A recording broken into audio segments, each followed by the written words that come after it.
बिस्मिल्लाहिर्रहमानिर्रहीम। Welcome to all my students. I hope you all are safe and well.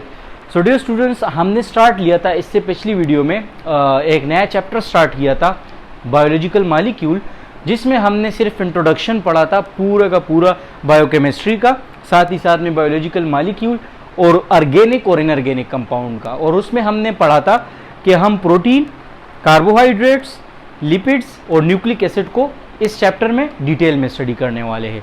तो उन सब के लिए यानी जब हम लिपिड्स पढ़ेंगे तो उनके लिए भी हमें ये आज का जो हमारा टॉपिक है कंडेंसेशन या डिहाइड्रोलिसिस या हाइड्रोलिसिस, ये दो प्रोसेस होते हैं।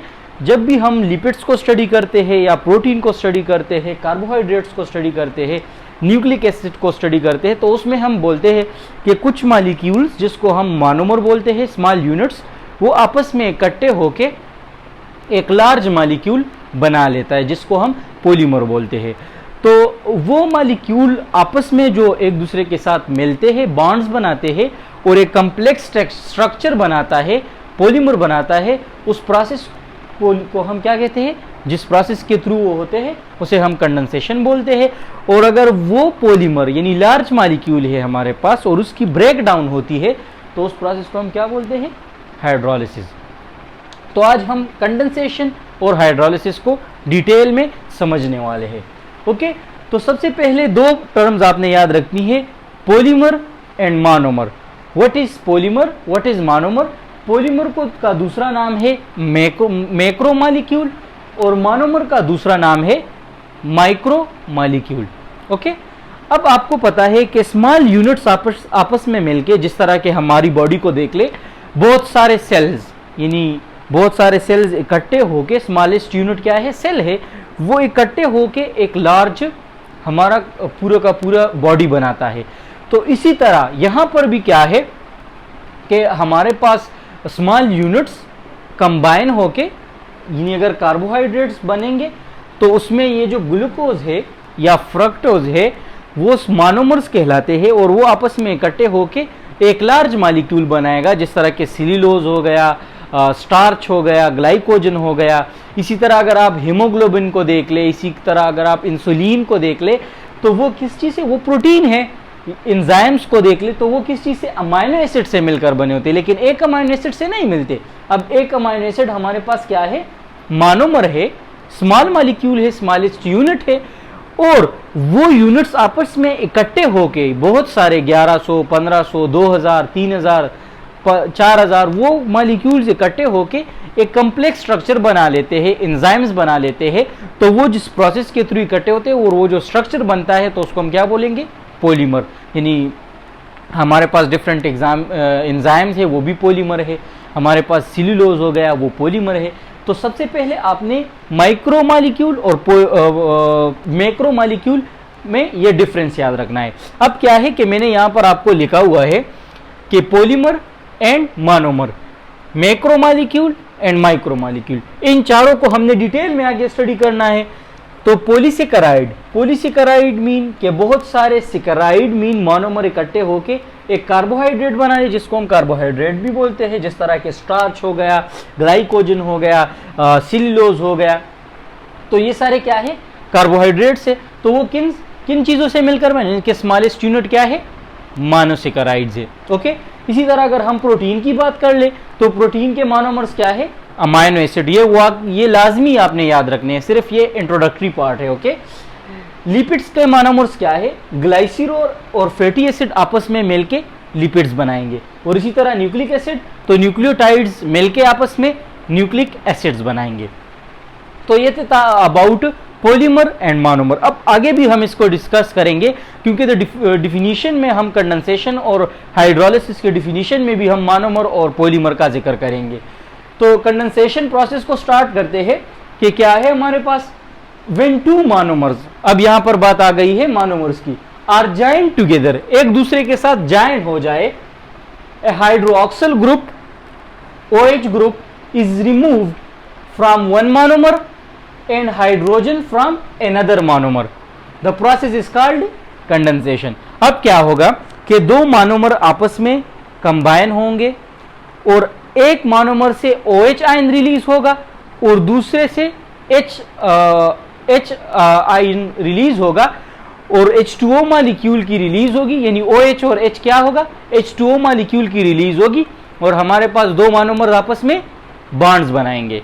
ओके, तो ये इस तरह दो बनाएंगे, फिर इसी के साथ तीसरा, चौथा, पांचवा और एक कॉम्प्लेक्स स्ट्रक्चर बनाएंगे जिसको हम क्या बोलते हैं, इस प्रोसेस को हम क्या बोलते हैं, कंडेंसेशन। तो आइए समझते हैं डायग्राम की मदद से। अब यहां पर आप देख ले, ये हमारे पास एक ग्लूकोज मॉलिक्यूल है जो कि मोनोमर है। ये हमारे पास क्या है, ये वाला एक ग्लूकोज मॉलिक्यूल जिसका फार्मूला है C6H12O6। ओके, और ये हमारे पास दूसरा मॉलिक्यूल है ग्लूकोज का, यहां पर मैं लिख लेता हूं,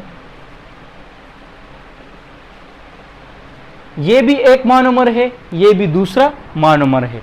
ओके, अब इन दोनों ने क्या करना है, कंबाइन, कंडेंसेशन करना है, एक दूसरे के साथ बॉन्ड बनाना है। अब वो बॉन्ड किस तरह बनाएंगे, सबसे पहले हम इसको नंबरिंग देते हैं। इनमें कितने कार्बन है, 6 कार्बन है। कार्बन नंबर 1 मैं रेड से कर लेता हूं, ये हो गया कार्बन नंबर 1, यहां से 2, 3, 4, 5 और ये रहा 6। यहां पर मैंने आपको शो किया है, यहां पर भी आप नंबरिंग दे दे, 1, 2, 3, 4, 5 और ये CH2OH मैंने लिखा है, तो कार्बन कार्बन बॉन्ड बन गया, OH, H और H यहां पर आ गया, तो कार्बन नंबर 6। और ये क्या है, ऑक्सीजन मॉलिक्यूल है। ओके, तो ये एक मोनोमर हो गया, ये दूसरा मोनोमर हो गया। अब हमने प्रोसेस में क्या पढ़ा डिफिनीशन में, कि एक मोनोमर से OH आयन रिलीज होगा और दूसरे मोनोमर से हाइड्रोजन आयन रिलीज होगा। अब किस तरह होता है, कार्बन नंबर 1, यहां पर भी हम इसको नंबरिंग देते हैं, कार्बन नंबर 1, 2, 3, 4, 5 एंड 6। अब बॉन्ड किस किस कार्बन के दरमियान बढ़ेगा, तो कार्बन नंबर 1 और कार्बन नंबर 4, दो ग्लूकोज मॉलिक्यूल के अंदर कार्बन नंबर 1 और कार्बन नंबर 4 यानी अल्फा 1,4 लिंकेज हम इसे बोलते हैं, क्योंकि कार्बन नंबर 1 और कार्बन नंबर 4 के दरमियान बॉन्ड बनेगा। अब क्या होगा कि यहां पर हमारे पास ये जो OH है, ये मैं रेड कलर में कर देता हूं, थोड़ा बड़ा दिखा देता हूं यहां पर OH मॉलिक्यूल। ओके, और ये दूसरा वाला जो हमारे पास है, ये मैं ग्रीन से कर लेता हूं। ओके, ये ग्रीन से कर लेता हूं। अब क्या होता है कि ये OH, ये मोनोमर, ये इस OH को रिलीज कर लेता है। ओके, OH को रिलीज कर लेता है। जब OH रिलीज होती है तो कार्बन पर पॉजिटिव चार्ज आ जाता है और इस पर नेगेटिव, OH नेगेटिव रिलीज हो जाता है। और यहां पर क्या होता है कि ये ऑक्सीजन हाइड्रोजन को क्या कर लेता है, रिलीज कर लेता है in the form of H+। H+ का मतलब यही है, इस तरह इन द फॉर्म ऑफ, मैं रेड में कर लेता हूं ताकि आपको समझ आ जाए, H+। ओके, और यहां पर ऑक्सीजन पर कौन सा चार्ज आएगा, माइनस। अब ये माइनस और ये प्लस आपस में इकट्ठे हो जाएंगे और ये प्लस और ये माइनस आपस में। तो जब नीचे की तरफ हमारे पास बनेगा, ये दोनों आपस में जुड़ेंगे, तो वो ये एरो, ग्रीन कलर में एरो मैंने दिखाया है कि नीचे की तरफ रिएक्शन आ रहा है। ओके, तो हमारे पास क्या होगा कि H2O मॉलिक्यूल रिलीज होगा। ओके, OH और H आपस में मिल जाएंगे, H2O मॉलिक्यूल बन जाएगा। ओके, यहां से ये OH खत्म हो गया।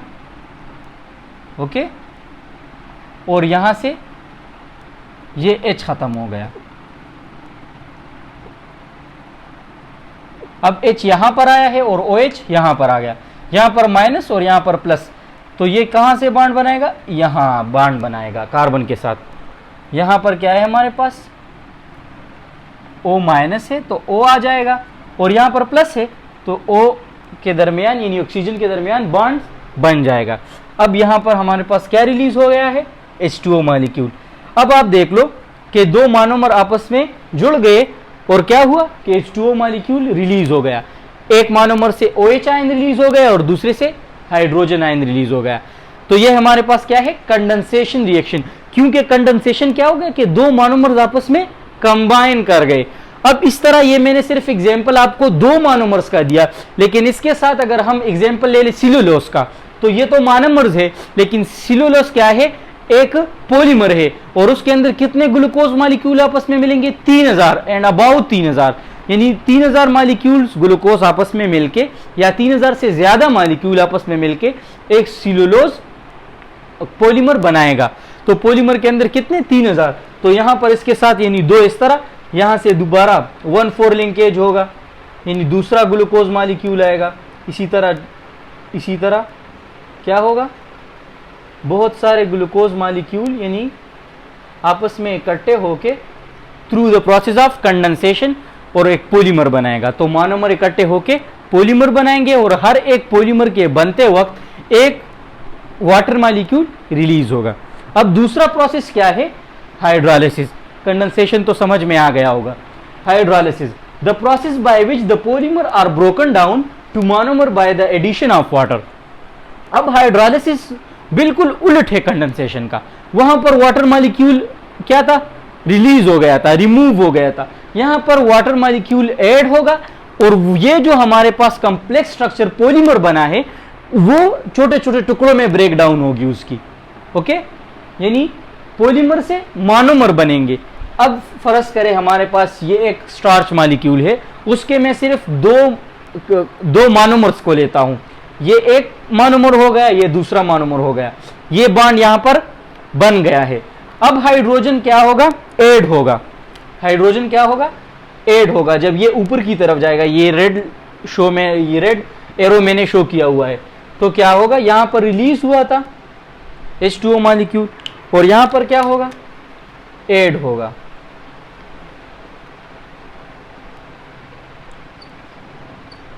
H2O मॉलिक्यूल ऐड हो जाएगा, और OH आ जाएगा यहां पर कार्बन के साथ,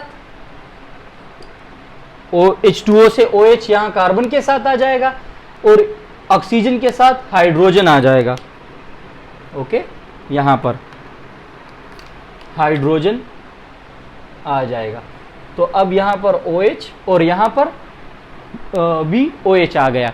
तो अब देख सकते हैं कि ये बॉन्ड क्या होगा, ब्रिक हो गया, और एक वाटर मॉलिक्यूल इसके दरमियान एडिशन हो गया, इसके अंदर ऐड होके एक मोनोमर को यानी एक पॉलीमर को डिवाइड किया, किसमें, मोनोमर में, एडिशन वाटर हो गया। और तो इसका दूसरा बिल्कुल उलट ही है, कंडेंसेशन का हाइड्रोलिसिस बिल्कुल उलट प्रोसेस है।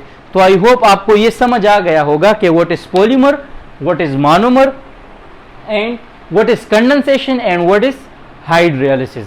ओके, तो ये सारा कुछ था about the condensation and hydrolysis. इसके बाद हम इंशाल्लाह स्टार्ट लेंगे कार्बोहाइड्रेट से। कार्बोहाइड्रेट्स की हम प्रॉपर्टीज भी पढ़ेंगे, और साथ ही साथ उसकी क्लासिफिकेशन और फंक्शंस भी पढ़ेंगे, कंपोजिशन भी पढ़ेंगे।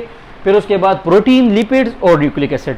तो वीडियोस लाजमी देखिएगा, और अगर कोई भी क्वेश्चन हो तो आप पूछ सकते हैं। थैंक यू, अल्लाह हाफिज़।